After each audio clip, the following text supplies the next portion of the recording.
ನಿನ್ನೆ ಹೋದಾಗ ನಿಮ್ ಗಮನಕ್ಕೆ ದಾಖಲೆಗಳು ಅವ್ರದ್ದು ದಾಖಲೆ ನಿಮ್ದು ನೋಡಿದ್ದಾರೆ, ಮುಖ್ಯವಾಗಿ ಏನು ವ್ಯತ್ಯಾಸಗಳು?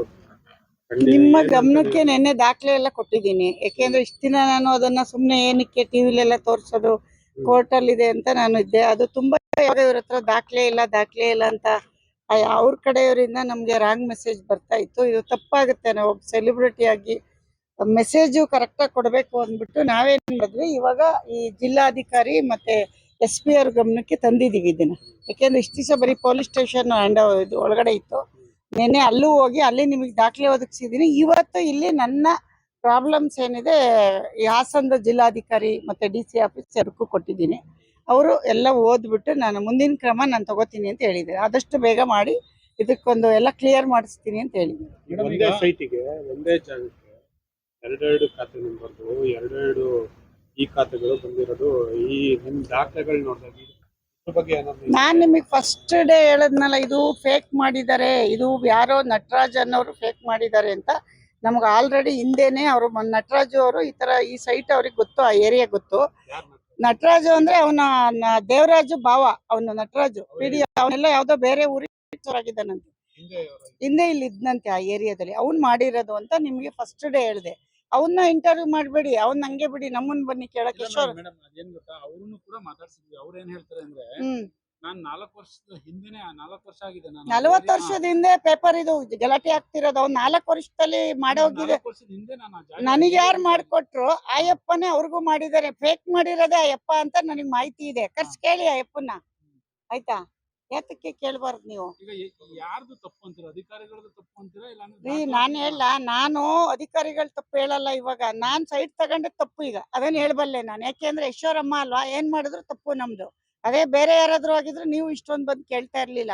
ನಾವು ಕೋಟಿಗಟ್ಲೆ ಬಂಡವಾಳ ಹಾಕ್ಬಿಟ್ಟು ಕದ್ದು ಸೈಟ್ ತಗೊಂಡಿದೀವಿ ಅನ್ನೋ ತರ ನೀವು ಮಾತಾಡ್ದಂಗಿತ್ತು. ಇವಾಗ ನೀವಲ್ಲ, ಸಮಾಜ ನಾನು ಹೇಳ್ತಿರೋದು. ಅದನ್ನ ನಾನು ಕ್ಲಾರಿಟಿ ಕೊಟ್ಟಿದ್ದೀನಿ. ಅವ್ರ ಹತ್ರ ಯಾಕಿದೆ ಡೂಪ್ಲಿಕೇಟ್ ಅಂತ ಅವ್ರನ್ನ ಕೇಳಿ. ನಂದು ಯಾವ್ದು ಡೂಪ್ಲಿಕೇಟ್ ಇಲ್ಲ, ಕ್ಲಿಯರ್ ಇದೆ, ಪೇಪರ್ ಕೊಟ್ಟಿದ್ದೀನಿ ನಿಮ್ಗೆ, ಗೊತ್ತಾಯ್ತಾ? ನನ್ನ ಪೇಪರ್ ಕ್ಲಿಯರ್ ಆಗಿದೆ ಅಂತ ನಾನು ಕಾನೂನು ಪ್ರಕಾರ DC ಆಫೀಸು ಜಿಲ್ಲಾಧಿಕಾರಿಗೆ ತಲುಪಿಸಿದ್ದೀನಿ. ದಾಖಲೆ ಕೊಡ್ಬೇಕು ನಾನು, ಯಾಕೆಂದ್ರೆ ಇಷ್ಟ ಆದ್ಮೇಲೆ ಅವ್ರಿಗೆ ತಲುಪಿಸ್ಬೇಕು. ನಮ್ ಗಮನಕ್ಕೆ ಯಾಕೆ ತಂದಿಲ್ಲ ಅಂತಾರೆ, ತಂದಿದೀವಿ. ಇದಕ್ಕೆ ಏನಾಗುತ್ತೆ ಮುಂದಿನ ದಿನಗಳಲ್ಲಿ ನಾನು ಅದನ್ನ ಕೋರ್ಟ್ ಅಲ್ಲಿ ಕ್ರಮ ತಗೋತೀನಿ. 5 ವರ್ಷದ ಅನುಭವದಲ್ಲಿ ಇದ್ರಿ, ಆಗೇನಾದ್ರು ನಿಮ್ಮನ್ನ ಕೇಳಿದ್ರ? ಅವರು ಬಂದೇ ಇಲ್ಲ, ಒಂದ್ ದಿವಸನೂ ಬಂದಿಲ್ಲ. ಹಂಗ್ ಬಂದಿದ್ರೆ ಇಷ್ಟ ದಿವಸ ಈ ತರ ದಾನ್ಲೆ ಮಾಡಿದ್ರೆ ನಾವು ಬಿಡ್ತಾ ಇದ್ವಾ? ಹಂಗೇನು ಆಗಿಲ್ಲ. ಈಗ ಏಕಾಏಕಿ ಬಂದ ಅವತ್ತು ಹೊಡೆದಿರೋದಷ್ಟೇ. ಅವರು ಕಟ್ಟಿದ್ರು, ಹಳಬರು ಕಟ್ಟಿದ್ರು. DC ಭೇಟಿ ಮಾಡ್ತಾರೆ? ಇಲ್ಲ, ಅವ್ರಿಗೆ ಕೊಟ್ಟಿದ್ದೀನಿ. DC ಅವರೆಲ್ಲ ರಜಾ ಹೋಗಿ ಬರ್ತೀನಿ. ಮತ್ತೆ ಯಾರ ಕಡೆಯಿಂದ ಮೋಸ ಆಗಿರ್ಬೋದು ಅಂತ ಹೇಳಿ ನಿಮಗೆ ಕನ್ನಡ ಬರಲ್ವಾ? ಹೇಳಿ. ಅಲ್ಲ ನೀವ್ ಹೇಳಿ, ನಾನು ಹೇಳಿದ್ದೀನಿ ಎಲ್ಲಾನು. ಅಲ್ಲ ರೀ, ಗೌರ್ಮೆಂಟ್ ಯಾರು ಮಾಡ್ತಾರೆ, ಫೇಕ್ ಯಾರು ಮಾಡ್ತಾರೆ? ಯಾರು ಕುತ್ಕೋತಾರೆ ಆಫೀಸಲ್ಲಿ? ಅವ್ರು ಮಾಡಿದ್ದಾರೆ ಯಾವ ಇಸ್ಪಿಲಿ? ಇಲ್ಲ, ಯಾರ ಕಡೆಯಿಂದ ಆಗಿದೆ? ಸರ್ಕಾರದಿಂದ ಆಗಿದೆ. ಸರ್ಕಾರದಿಂದ ಆಗಿದೆ. ಸರ್ಕಾರದನ್ನ ಮಾಹಿತಿ ಕೊಟ್ಟಿದ್ವಿ. ಅವ್ರ ಕೇಸಿನ ಯಾವ ನಮ್ ಲಾಯರ್ ಕೇಳ್ಬೇಕು, ನಂಗೆ ಗೊತ್ತಿಲ್ಲ. ಅದು ಅವ್ರು 2 ಕೇಸ್ ಏನೋ ಹಾಕಿದ್ದಾರೆ, ಡಿಫಾಮೇಷನ್ ಏನೇನೋ ಹಾಕಿದ್ದಾರೆ. ನಮ್ ಲಾಯರ್ ಕೇಳ್ಬೇಕು. ಹಂಗಾಗಿ ಬಂದ್ರು ತಗೊಳ್ಳಿ. ಎರಡೆರಡು ಅಂತ ನೀವ್ ಹೇಳ್ತಾ ಇರೋದು. ಈಗ ನಮ್ ಸರ್ವೆ ನಂಬರು ಅಲ್ಲ ರೀ, 2 ಆಗಿಲ್ಲ ರೀ. ಫೇಕ್ ಒಂದು, ಒರಿಜಿನಲ್ ಒಂದು. ಅವ್ರದ್ದು ಫೇಕು, ಅವ್ರದ್ದು ಫೇಕು, ನಮ್ದು ಒರಿಜಿನಲ್. 2 ಆಗಿಲ್ಲ. ಒರಿಜಿನಲ್ 2 ಯಾರು ಮಾಡಕ್ಕಾಗಲ್ಲ.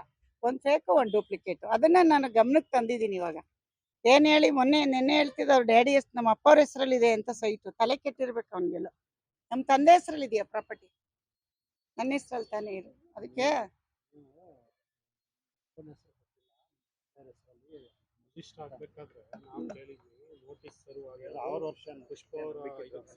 ರೀ, ಪುಷ್ಪ ಅರುಣ್, ಶ್ರೀಮತಿ ಪುಷ್ಪ ಅರುಣ್ ಕುಮಾರ್ ಅಂತ ಕೊಡ್ತಾರೆ. ಅರುಣ್ ಕುಮಾರ್ ಅಂತ ನೀವು ಕೊಟ್ಟಿಲ್ಲ,